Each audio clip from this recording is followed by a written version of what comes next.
Hello friends मु समस्त को स्वागत जनाऊँगी आपणकर प्रिय यूट्यूब चैनल टीचर 247 ओडिशा को।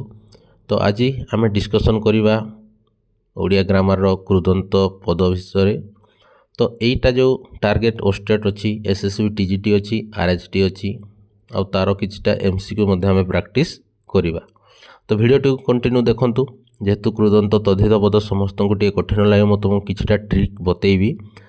तो सहीटा जानिले आपण मैंने जो भी एग्जाम दौरान इभेन मु कहूनी जे आप एसएसबी टीजीटी आरएचटी खाली समाप्त हो जातु बा से ही रही जातु जोटा भी आप कॉम्पिटिटिव एग्जाम दौरान आपन को बुझापी एटलिस्ट सहज हे बा क्वेश्चन देखिले आपन को जानवे जे यहाँ कृदंत ना तद्धित पद।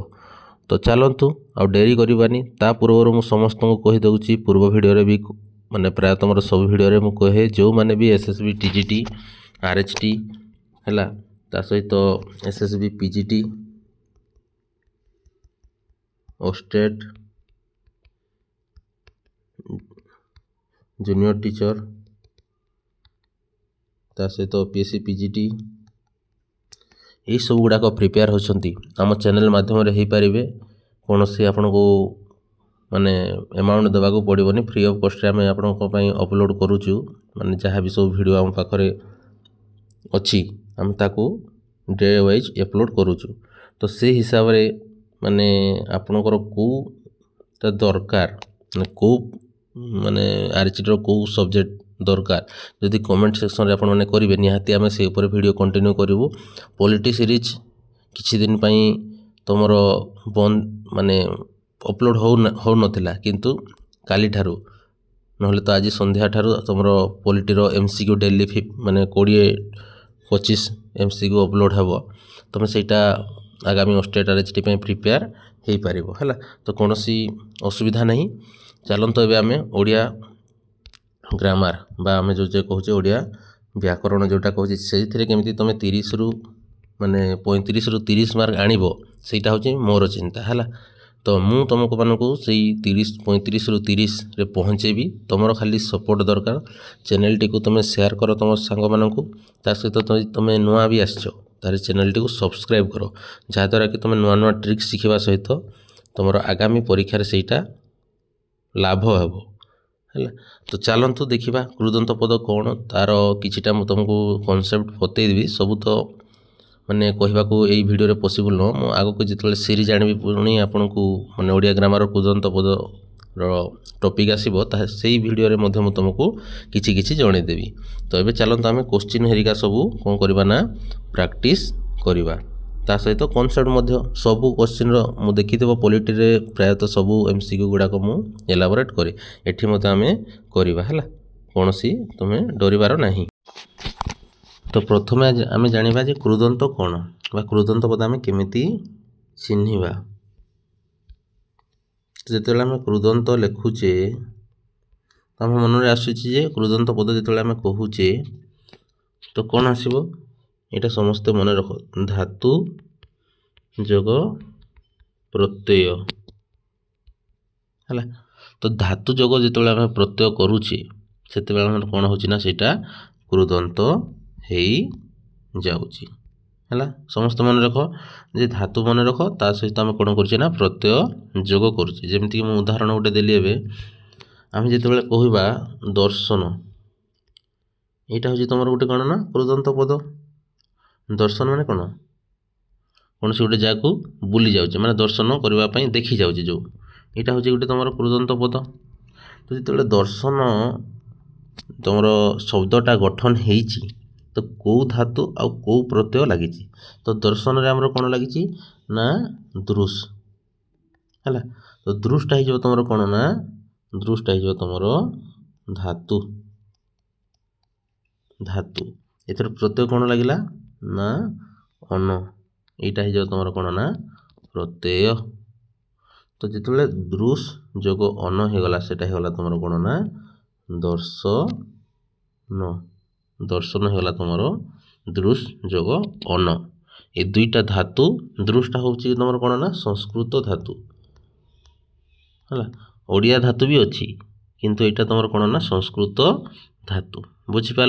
एवं मु ओडिया धातुर गोटे तुमको एग्जांपल दूची देख जमीक आम कहवा ପଢ଼ୁଆ। ଗୋଟେ ଛୁଆଟେ ପୁରା ମାନେ ଖାଲି ଦିନ ରାତି ସେ ପଢ଼ୁଛି ତ ତାକୁ ଆମେ କ'ଣ କହିବା ନା ପଢ଼ୁଆ ବୋଲିକି କହୁ। ତ ପଢ଼ୁଆଟା ଯେତେବେଳେ ଆମେ କହିବା ଏଇଟା ହେଉଛି ତୁମର ଗୋଟେ କୃଦନ୍ତ ପଦ। ତ ପଢ଼ୁଆର ଯେତେବେଳେ ଆମେ ଶବ୍ଦ ମାନେ ଏଇଟା ଶବ୍ଦ ଏଟାକୁ ଯେତେବେଳେ ଆମେ ଭାଙ୍ଗିବା ବା କୃଦନ୍ତ ପଦ ତିଆରି କରିବା ହେଲା, ତ କ'ଣ ହେଇଯିବ ନା ଏଥିରେ ଫାଷ୍ଟ ଧାତୁ ଆସିବ। ଧାତୁର ତୁମର କ'ଣ ହେଇଯିବ ନା ପଢ଼ ହେଇଯିବ ହେଲା। ପଢ଼ୁଆରୁ କ'ଣ ହେଇଲା ପଢ଼ ଯୋଗ ଉ ଆ, ଏଇଟା ହେଇଯିବ ତୁମର କ'ଣ ନା ପ୍ରତ୍ୟୟ। এই ପଡ଼ଟା ହେଇଯିବ ତୁମର କ'ଣ ଧାତୁ। ଆଉ କି ପ୍ରକାର ଧାତୁ ଏଇଟା ଓଡ଼ିଆ ଧାତୁ ହେଲା। ଏଇଟା ପଡ଼ଟା ହେଉଛି ତୁମର କ'ଣ ନା ଓଡ଼ିଆ ଧାତୁ। ତୁମକୁ ସେ ବିଷୟରେ ମୁଁ ଆଗକୁ ଗଲେ ତୁମେ ଯେତେ କୋଶ୍ଚିନ୍ ପ୍ରାକ୍ଟିସ୍ କରିବ ଜାଣିବ। କିନ୍ତୁ ତୁମକୁ ଫାଷ୍ଟ ମୁଁ କ'ଣ କହିଲି ନା ଯେ ଆମକୁ କେଉଁ ବିଷୟରେ ଜାଣିବାର ଅଛି ନା ଧାତୁ ଯୋଗ କ'ଣ ପ୍ରତ୍ୟୟ ହେଲା। ଏଇଟା ହେଉଛି ତୁମର କ'ଣ ନା କୃଦନ୍ତ ହେଲା। ଠିକ୍ ସେମିତି ତଦ୍ଧିତ ତୁମର କ'ଣ ହେଇଯିବ ଶବ୍ଦ ଯୋଗ ପ୍ରତ୍ୟୟ ହେଇଯିବ ତୁମର କ'ଣ ନା ତଦ୍ଧିତ ପଦ ହେଲା।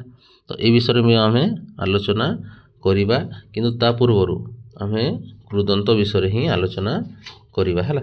ଯେତେବେଳେ କୃଦନ୍ତ ବିଷୟରେ ସରିବ ମୁଁ ତୁମ ପାଇଁ ପୁଣି ଆଣିବି କେଉଁଟା ନା ଆମର ତଦ୍ଧିତ ପଦ ହେଲା। ସମସ୍ତେ ଜାଣିଲ ତ? ହଉ, ତାହେଲେ ଆମେ ଦେଖିବା ଆମର MCQ ଯାହା ଅଛି ତାକୁ ଆମେ କ'ଣ କରିବା ନା ପ୍ରାକ୍ଟିସ୍ କରିବା।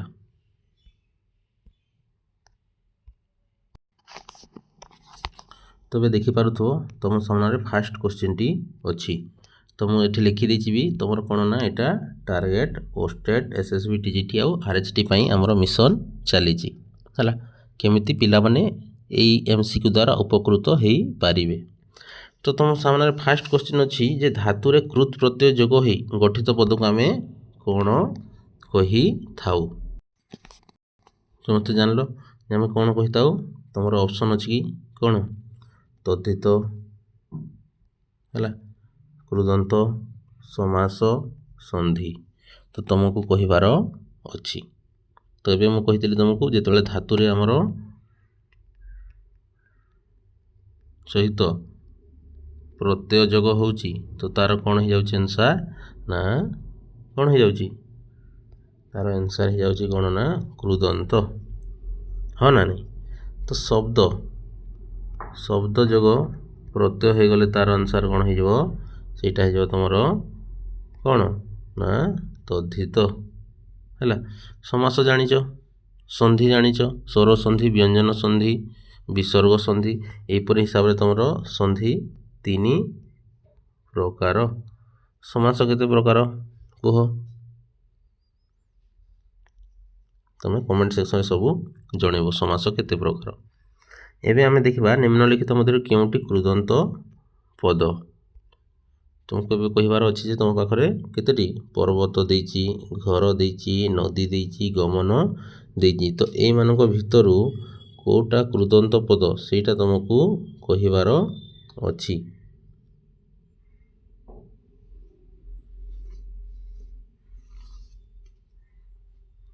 କୁହ କେଉଁଟା?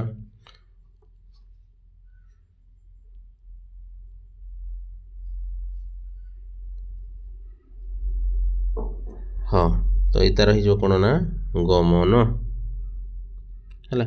ଆଉ ଗମନ କେମିତି ହେଲା କୁହ? ଗମନ କ'ଣ ପାଇଁ ହେଲା କୃଦନ୍ତ ପଦ?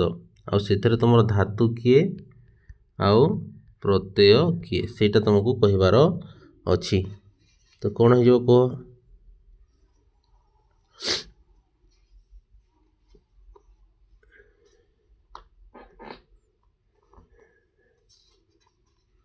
ହଁ, କ'ଣ ହେଇଯିବ ନା ଗମ୍ ଯୋଗ ତୁମର ଅନ, ହଁ ନା ନାହିଁ? ସମସ୍ତେ ଜାଣିଲ ତ କ'ଣ ହେଇଯିବ ନା ଗମ୍ ଯୋଗ ଅନ ହେଇଯିବ ତୁମର କ'ଣ ନା ଗମନ। ନଦୀ ନଦୀ ତ ଗୋଟେ ହେବନି, ଯେହେତୁ ନଦୀ ହେଉଛି ଗୋଟେ କ'ଣ କ'ଣ କୁହ, ନଦୀ, ପର୍ବତ, ଘର ଏଗୁଡ଼ାକ ସବୁ ତୁମର କିଛି ହେବ ନାହିଁ।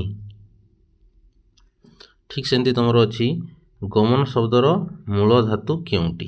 ଏବେ ତୁମକୁ କହିଲି ଯେ ଗମନର ମୂଳ ଧାତୁ କେଉଁଟା, ଧାତୁ ମୁଁ ତୁମକୁ କହିଛି ନା ନାହିଁ,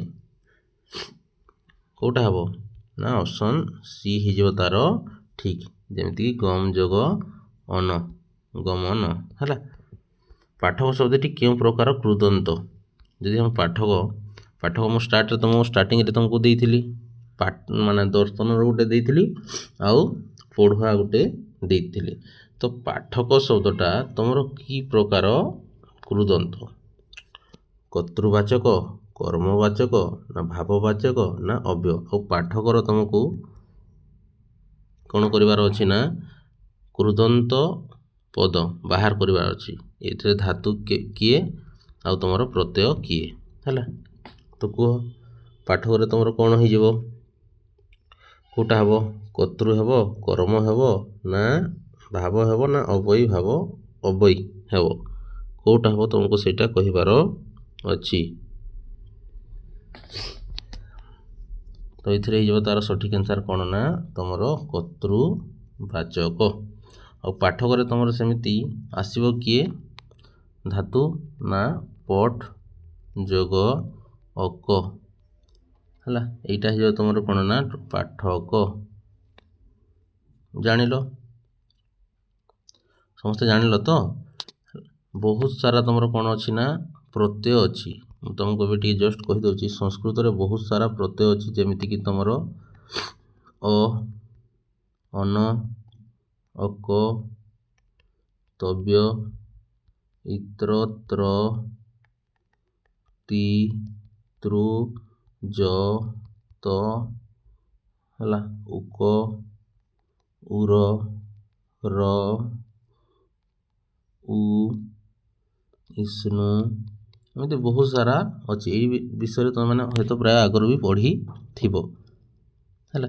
ପ୍ରାୟତଃ ପାଖାପାଖି 29ଟି ବୋଧେ ଅଛି ତୁମର କ'ଣ ନା କୃତ୍ ପ୍ରତ୍ୟୟ।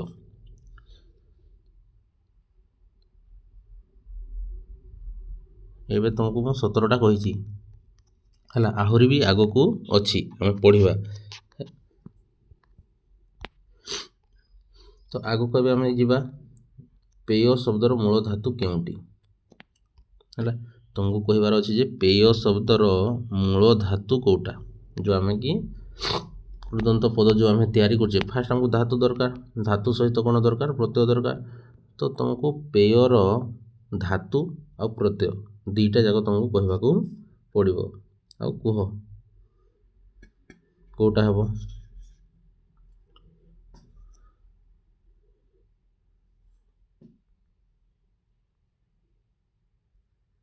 ପି ହେବ ନା ପେ ହେବ ନା ପା ହେବ ନା ପ ହେବ? ତ କେଉଁଟା ହେଇଯିବ ନା ତୁମର ହେଇଯିବ କ'ଣ ପା ହେଲା। ତୁମର କ'ଣ ହେଇଯିବ ନା ପା ହେଇଯିବ ତାର ସଠିକ୍ ଆନ୍ସର୍। ପ୍ରତ୍ୟୟ କ'ଣ ହେବ? ପ୍ରତ୍ୟୟ କ'ଣ ହେବ କୁହ?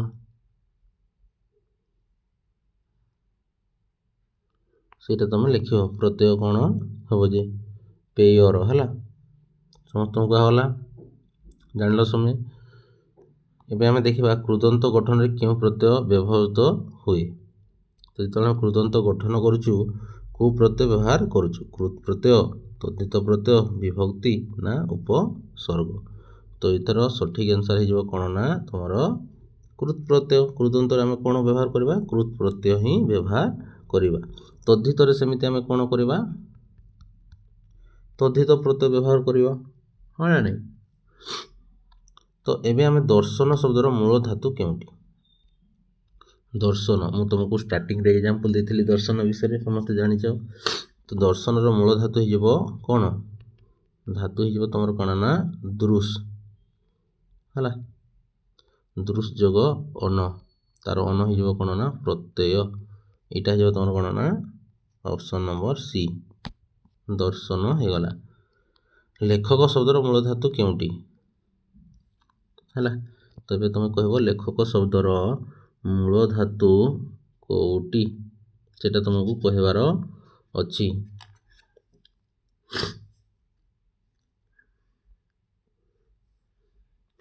ଫାଷ୍ଟ ଅଛି ତୁମକୁ ଲେଖ, ଲେଗ୍, ଲିପ୍, କ୍ରୁ, ତୁମକୁ ସେଇଟା କହିବାର ଅଛି କ'ଣ ହେବ। ତ କ'ଣ ହେଇଯିବ ନା ତୁମର ଅପସନ୍ ନମ୍ବର ହେଇଯିବ କ'ଣ ବି, ଲେଖ୍। ହେଲା, ସମସ୍ତେ ବୁଝିଲ ଯେ ଲେଖ୍ ହେଇଯିବ ତୁମର କ'ଣ ନା ସଠିକ୍ ଆନ୍ସର୍। ଲେଖ୍ ଯୋଗ ଅକ, ହେଲା, କ ହେଇଯିବ ତୁମର କ'ଣ ନା ଲେଖକ। ଏଗୁଡ଼ାକ ସବୁ ତୁମେ ଜାଣିବ, ନହେଲେ ତୁମର ଭୁଲ ଭାଲ ହେଇଯିବ ସବୁ। ଯେମିତିକି ଆମେ କହିବା କ'ଣ, ଆଉ କିଛିଟା ମୁଁ ତୁମକୁ ଏକ୍ଜାମ୍ପଲ୍ ଏଠି ଦେଇଦେଉଛି। ଯଦି ଏବେ ଆମେ କହିବା ଶାସକ, ଶାସକ ମନେ ତୁମକୁ ପଡ଼ିଲା, ତୁମେ କ'ଣ କରିବ, ତାର ଯଦି ତୁମକୁ ମୂଳ ଧାତୁ କେଉଁଟା କହିଲା ତ ସେଠି ତୁମେ କ'ଣ କରିବ ନା ଶାସ୍ ଯୋଗ ଅକ। ଠିକ୍ ସେମିତି ଯଦି ତୁମକୁ କହିଲା ସ୍ତାବକ, ସ୍ତାବକର ମୂଳ ଧାତୁ କେଉଁଟା, କ'ଣ ହେଇଯିବ ନା ସ୍ତାବ୍ କରିବ ନାହିଁ। ସ୍ତାବ୍ ହେଲେ ତୁମର ଭୁଲ ହେଇଯିବ, ହେଲା। ସ୍ତାବ୍ କେବେ ବି ତୁମେ କରିବ ନାହିଁ, ସେ ତାର କ'ଣ ହେଇଯିବ ନା ତାର ଆନ୍ସର୍ ହେବ, ମୁଁ କହିଦେଉଛି ତୁମକୁ, ତାର ଆନ୍ସର୍ ହେଇଯିବ କ'ଣ ନା ତାର ଧାତୁ କ'ଣ ହେଇଯିବ, ମୂଳ ଧାତୁ, ମୂଳ ଧାତୁ ତାର ହେଇଯିବ ସ୍ତୁ। କ'ଣ ହେବ ନା ସ୍ତୁ, ହେଲା। ସ୍ତୁ ଯୋଉ ହେବ, ସ୍ତୁ ଯୋଗ କହିବ ତୁମର କ'ଣ ନା ସ୍ତାବକ। ଠିକ୍ ସେମିତି ଆଉ ଦୁଇଟା ମୁଁ କହିଦେଉଛି ତୁମର ଗାୟକ। ଗାୟକର କେମିତି ହେଇଯିବ, ଗାୟ ଲେଖିଯିବ କି ଗାୟ ଯୋଗ ଅକ ହେବ କି, ଏଟା ଭୁଲ ହେବ। ତ କ'ଣ ହେବ ନା ଗଇ ଯୋଗ ଅକ ହେଇଯିବ ତୁମର କ'ଣ ନା ଗାୟକ, ହେଲା। ତ ମନେ ରଖିଥାଅ, ଏଇଟା ସବୁ ଇମ୍ପୋର୍ଟାଣ୍ଟ। ନିମ୍ନଲିଖିତ ମଧ୍ୟରୁ କେଉଁଟି କର୍ମବାଚକ କୃଦନ୍ତ, ତ କର୍ମବାଚକ କୃଦନ୍ତ ତୁମକୁ ଦେଇଛି ପଠିତ, ପାଠକ, ଗାୟକ, ହେଲା, ତାପରେ ଦାତା। ତ ତୁମକୁ ଏଇ ଭିତରୁ ଆମକୁ କ'ଣ କରିବାର ଅଛି ନା କର୍ମବାଚକ କୃଦନ୍ତ ପଦ ବାଛିବାର ଅଛି। ତ ସେଇଟା କେଉଁଟା ହେଇଯିବ, ପଠିତ ହେବ, ପାଠକ ହେବ, ଗାୟକ ହେବ ନା ଦାତା ହେବ। ତ କେଉଁଟା ହେବ କୁହ।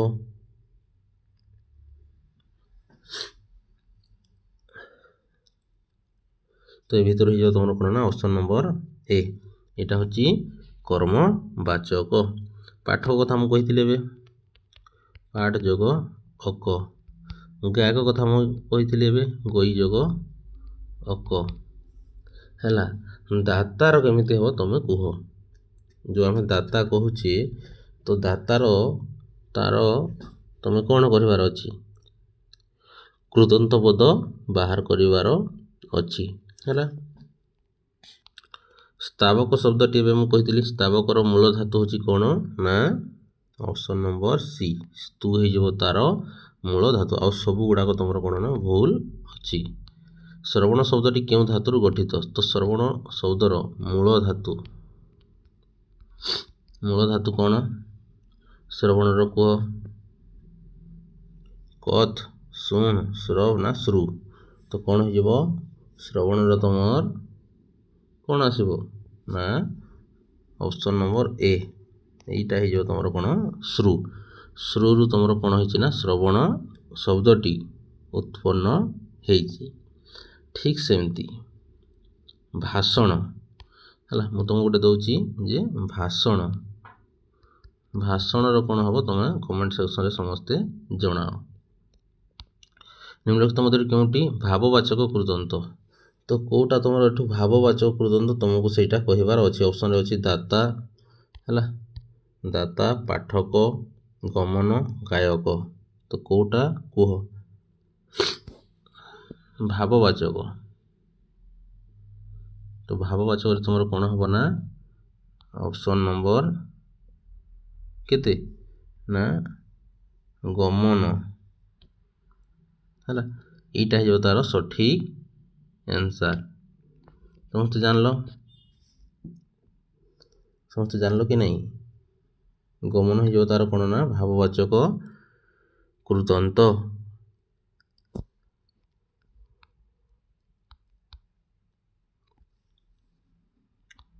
ଏବେ ତୁମକୁ ଦାତା ଶବ୍ଦର ମୂଳ ଧାତୁ କେଉଁଟା ସେଇଟା ଏବେ ଲେଖିବାର ତୁମକୁ ଅଛି। ମୁଁ କହିଥିଲି ଦାତା ଶବ୍ଦର ମୂଳ ଧାତୁ ତୁମକୁ କହିବା ପାଇଁ। ଗୋଟେ ଅଛି ତୁମର ଦତ୍ ଧା, ଆଉ ଗୋଟେ ଅଛି ତୁମର ଦି ଦା। ଏଠି ମୁଁ ଲେଖି ଯାଉଛି ଗୋଟେ ଦି ଆଉ ଗୋଟେ ହେଲା ଦା। ତ ଏଠୁ ତୁମକୁ କହିବାର ଅଛି ଯେ ତାର ମୂଳ ଧାତୁ କେଉଁଟା 13 ନମ୍ବରର।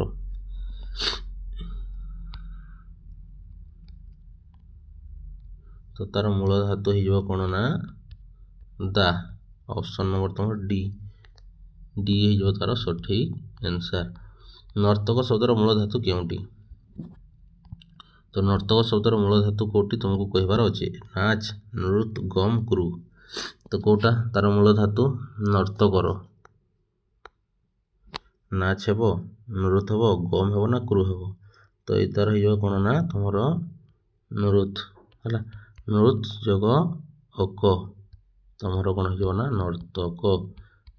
ସମସ୍ତେ ଜାଣିଥାଅ, ଏଇଟା ଇମ୍ପୋର୍ଟାଣ୍ଟ କ୍ୱେଶ୍ଚିନ୍। କୃଦନ୍ତ ପଦର ମୂଳ ଆଧାର କ'ଣ?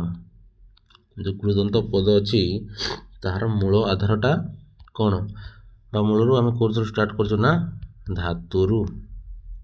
ସର୍ବନାମ ହେବନି, ବିଶେଷଣ ହେବନି, ବା ନାମ ପଦ ତୁମର ହେବ ନାହିଁ। ସବୁବେଳେ କୃଦନ୍ତ ପଦଟା କୋଉଥିରୁ ଷ୍ଟାର୍ଟ ହେଉଛି ନା ଧାତୁରୁ ଆରମ୍ଭ ହେଉଛି। ଠିକ୍ ସେମିତି ତୁମର 16 ନମ୍ବର ଭକ୍ତବ୍ୟ ଶବ୍ଦଟି କେଉଁ ଧାତୁରୁ ଗଠିତ? ଭକ୍ତବ୍ୟ, ଭୋଜ ନା ପଚ ନା ଭୁଜ ନା ଦା, ତୁମକୁ କେଉଁଥିରୁ ଗଠିତ ସେଇଟା ତୁମକୁ କହିବାର ଅଛି। କେଉଁଥିରୁ ହେବ ନା ତାର ସଠିକ୍ ଆନ୍ସାର ହେଇଯିବ ଭୁଜରୁ। ଭୋଜ ହେବନି, ପଚ ହେବନି, ନା ଦା ହେବ ନାହିଁ, ହେଇଯିବ କ'ଣ ନା ଭୁଜ। କର୍ତ୍ତା ଶବ୍ଦଟି କେଉଁ ପ୍ରକାର କୃଦନ୍ତ? କର୍ତ୍ତା ଯେଉଁ ଅଛି ସେଇଟା କର୍ତ୍ତୃବାଚକ, କର୍ମବାଚକ, ଭାବବାଚକ ନା ଅବ୍ୟୟ, ଏଇଟା ତୁମକୁ କହିବାର ଅଛି। ତ ତୁମେ ସମସ୍ତେ କୁହ। ତ 17ର କେଉଁଟା ହେଇଯିବ ନା 17ର ତୁମର ହେଇଯିବ କର୍ତ୍ତୃବାଚକ। କର୍ତ୍ତୃବାଚକ କର୍ମବାଚକ ଜାଣିଛ? ହଉ। ନିମ୍ନଲିଖିତ ମଧ୍ୟରୁ କେଉଁଟି କୃଦନ୍ତ ନୁହେଁ ଏଇଟା ତୁମକୁ କହିବାର ଅଛି। 18 ନମ୍ବରରେ ତୁମର ଅଛି ଗମନ, ଲେଖନ, ବିଦ୍ୟାଳୟ, ପଠନ ହେଲା। ତ କେଉଁଟା ଆମେ ଜାଣିଲେ ଯେ ଗମନରୁ ତୁମର କ'ଣ ଆସୁଛି ମୂଳ ଧାତୁ ଗମ୍। ଲେଖନରୁ କ'ଣ ଆସୁଛି? ଲେଖନରୁ ତୁମର ଲିଖ ଯୋଗ ଅନ ଲେଖନ, ହଁ କି ନି? ପଠନର ଯୋଗ ପଠ ଯୋଗ ଅନ ତୁମର କ'ଣ ହେଉଛି ପଠନ। ଆମେ 3ଟା ଦେଖିଲେ ଗମନ, ଲେଖନ, ପଠନ। କିନ୍ତୁ ବିଦ୍ୟାଳୟର ସେମିତି କିଛି ଅଛି କି ମୂଳ ଧାତୁ? ନାହିଁ ହେଲା। ତ ବିଦ୍ୟାଳୟ ହେଇଯିବ ଏଠି କ'ଣ ନା ତାର ସଠିକ୍ ଆନ୍ସାର ହେଲା। ବିଦ୍ୟାଳୟ ହେଇଯିବ କୃଦନ୍ତ ପଦ ନୁହେଁ। ଏବେ ଆମେ ଦେଖିବା କୃଦନ୍ତ ଶବ୍ଦ ଗଠନରେ କୃତ୍ ପ୍ରତ୍ୟୟ କେଉଁଥିରେ ଯୋଗ ହୁଏ? ତ କ୍ରିୟା ପଦରେ, ଧାତୁ ପଦରେ, ନାମ ପଦରେ, ବିଶେଷଣରେ। ତ କେଉଁଟା ହେଇଯିବ? କୃଦନ୍ତ ଶବ୍ଦ ଗଠନରେ କୃତ୍ ପ୍ରତ୍ୟୟ କେଉଁଥିରେ ଯୋଗ ହେଉଛି? ଆମେ ଯେଉଁ ପ୍ରତ୍ୟୟକୁ ଯୋଗ କରୁଛେ ସେଇଟା କେଉଁଥିରେ କରୁଛି? କ୍ରିୟାରେ, ଧାତୁ ପଦରେ, ନା ନାମ ପଦରେ, ନା ବିଶେଷଣରେ? ତ କେଉଁଥିରେ କରୁଛେ କୁହ? ତ ଆମେ କରୁଛେ କେଉଁଥିରେ ନା ଧାତୁ ପଦରେ ହେଲା। ସମସ୍ତେ ଜାଣିଲ। ତ ଏବେ ଆଉ ଗୋଟେ କଥା ମୁଁ ଇମ୍ପୋର୍ଟାଣ୍ଟ କଥା କହୁଛି। ଯେଉଁମାନେ ବି ଓଷ୍ଟେଟ୍ ପ୍ରିପେୟାର ହେଉଛ, ତୁମେ ଭାବନି ଖାଲି ଓଷ୍ଟେଟ୍ ହେଉଛ, ତୁମେ RST ପାଇଁ ମଧ୍ୟ ହେଉଛ ଏବଂ SSB TGT ପାଇଁ ମଧ୍ୟ ହେଉଛ। ତ ଆଗାମୀ ଦିନରେ ତୁମର TGTର ଭେକେନ୍ସି ଆସିବାକୁ ଯାଉଛି 1600+ ହେଲା। ତ ତାହାକୁ ଆଖି ଆଗରେ ରଖି ତୁମେ ମାନେ ପ୍ରିପେୟାର ହୁଅ। ଖାଲି ଯେ ଓଷ୍ଟେଟ୍ ପାସ୍ କରିଦେଲେ ହେଇଯିବ ତାହା ନୁହଁ, ତୁମକୁ CBT ହେଲା ବା ତୁମକୁ ମେନ୍ ଏକ୍ଜାମ୍ ବି ଦେବାର ଅଛି, ପ୍ରିଲିମ୍ସ ବି ଦେବାର ଅଛି ରେଗୁଲାର ହାଇସ୍କୁଲ ଟିଚର ପାଇଁ। ଯଦି SSB TGT ଦେବ ତୁମେ ତାର ମଧ୍ୟ ଏକ୍ଜାମ୍ ଦେବାକୁ ପଡ଼ିବ, ନହେଲେ ତୁମେ ଚାକିରି କେମିତି ପାଇବ ହେଲା। ତ ତାପରେ ତୁମର କ'ଣ ଅଛି ନା ପାଚକ ଶବ୍ଦର ଅର୍ଥ କ'ଣ? ରୋଷେଇ ଘର, ରାନ୍ଧିବା, ଖାଦ୍ୟ ନା ରାନ୍ଧୁଥିବା ବ୍ୟକ୍ତି। ତ ପାଚକ ଶବ୍ଦର ଅର୍ଥ କ'ଣ କୁହ? ପାଚକ ଶବ୍ଦର ଅର୍ଥ କ'ଣ ହେବ? ଯିଏ ଆମ ପାଇଁ କ'ଣ କରେ ନା ରୋଷେଇ କରେ ହେଲା। ରାନ୍ଧୁଥିବା ବ୍ୟକ୍ତିକୁ ଆମେ କ'ଣ କହୁଛୁ ନା ପାଚକ ବୋଲି କହୁ। ଏଇଟା ହେଇଗଲା କ'ଣ ପୁରୁଷ। ମହିଳା ହେଇଥିଲେ ତ ଏଠି କ'ଣ ହେଇଥାନ୍ତା ନା ପାଚିକା। ଯଦି ମହିଳା ହେଇଥାନ୍ତା ସେଠି ଆମେ କ'ଣ କହିଥାନ୍ତେ? ପାଚିକା ବୋଲିକି କହିଥାନ୍ତେ। ସମସ୍ତେ ବୁଝିପାରିଲ? ତ ଏଇଟା ଥିଲା ତୁମ ପାଇଁ ଟୋଟାଲ୍ 20ଟି କୋଶ୍ଚିନ୍। ତ ଯେଉଁମାନେ ବି ପ୍ରିପେୟାର ହେଉଛ, ମୁଁ କହୁନି ଯେ ଆମ ଚ୍ୟାନେଲ୍ ମାଧ୍ୟମରେ ହିଁ ଖାଲି ହୁଅ, ତ ଯେଉଁଠି ବି ହଉ ତୁମେ ଭଲ ଭାବରେ ପଢ଼, କନସେପ୍ଟକୁ କ୍ଲିଅର୍ ହୁଅ। SSB TGT ଆସୁଛି, ଆଗକୁ RST ଆସୁଛି। ତ କନସେପ୍ଟ କ୍ଲିଅର୍ ହେଲେ କ'ଣ ହେବ ନା ତୁମକୁ ସେଇଟା ପରୀକ୍ଷାରେ ହେଲ୍ପଫୁଲ୍ ହେବ। ତୁମେ ଯଦି ଅପସନ୍କୁ ଏଲିମିନେଟ୍ କରି ଜାଣିଲ ତାହେଲେ ସେଇଟା କ'ଣ ହେବ ନା ତୁମେ କୃଦନ୍ତରେ ଜାଣିଲ। କୃଦନ୍ତରେ ଗୋଟେ ତୁମର ଧାତୁ ରହୁଛି ଯେଉଁଟାକି ସଂସ୍କୃତ ଧାତୁ ଆଉ ଓଡ଼ିଆ ଧାତୁ। ତୁମେ ଯଦି ଧାତୁକୁ ଧରିପାରିଲ, ଯେମିତିକି ବିଦ୍ୟାଳୟର ସଂସ୍କୃତ ଧାତୁ କ'ଣ ଅଛି? କିଛି ନାହିଁ। ଆମେ ଯେମିତି ପଠନର ଅଛି ପଠ, ଚରିତ୍ରର ଅଛି ଚର, ବିଧିର ଅଛି ବି ହେଲା, ତୁମର ସ୍ଥାୟୀର ଅଛି ସ୍ଥା, କୃତର ଅଛି କ୍ରୁ, ଏମିତି ସବୁ ଅଛି ନା ନାହିଁ। ତ ଏଇଗୁଡ଼ାକ ଯଦି ତୁମେ ଜାଣିଲ କେଉଁଟା କେଉଁ ପଦ, ତାହେଲେ ତୁମେ ଆରାମସେ ସବୁ କିଛି କରିପାରିବ। ଆଉ ଖାସ୍ କରି ମୁଁ କହୁଛି ଯେଉଁମାନେ ବି ସନ୍ଧି ଜାଣିଛ ସେମାନଙ୍କ ପାଇଁ ପ୍ରାୟତଃ ସବୁ ଜିନିଷ ଗୁଡ଼ାକ ଇଜି ହେବ। ମୁଁ ସନ୍ଧି ଚାପ୍ଟର ନିଶ୍ଚିତ ଭାବରେ ତୁମ ପାଇଁ ଆଣିବି, ଆଉ ତା'ର ବହୁତ ବଢ଼ିଆ ବଢ଼ିଆ ଟ୍ରିକ୍ ମୁଁ ଜଣେଇବି ହେଲା। ତୁମେ ଭାବନି ଯେ ମାନେ ସର୍ଟ ଟ୍ରିକ୍ ନାହିଁ ବୋଲି, ଅଛି, କିନ୍ତୁ ମୁଁ ସେଇଟା ସମୟ ଆସିଲେ ନିଶ୍ଚୟ ତୁମମାନଙ୍କୁ ଜଣେଇବି। କିନ୍ତୁ ତୁମେ ଏବେ ନିଜର ପ୍ରିପାରେସନ୍ କଣ୍ଟିନ୍ୟୁ ରଖ ହେଲା। ରଖୁଛି। ପୁଣି ଆଜି ପୋଲିଟିର ତୁମ ପାଇଁ ଗୋଟେ ସିରିଜ୍ ଅପଲୋଡ଼ ହେବ ସନ୍ଧ୍ୟା ସମୟରେ। ତ ନିଶ୍ଚିତ ଭାବରେ ଭିଡ଼ିଓଟିକୁ ଦେଖିବ। ଯେଉଁ ସ୍କିପ୍ କରିଦେଉଛ, ଦେଖୁନ, ତୁମେ ଭିଡ଼ିଓଟିକୁ ଦେଖ କ'ଣ ଅଛି କ'ଣ ନାହିଁ, କେମିତି ପ୍ରକାର କୋଶ୍ଚିନ୍ ଆସୁଛି ତୁମେ ଜାଣିପାରିବ। ଦେଖିଲେ ତ ଭିଡ଼ିଓ ଜାଣିବ ହେଲା। ତ ଠିକ୍ ଅଛି, ନିଜର ପ୍ରିପାରେସନ୍ ଚାଲୁ ରଖ।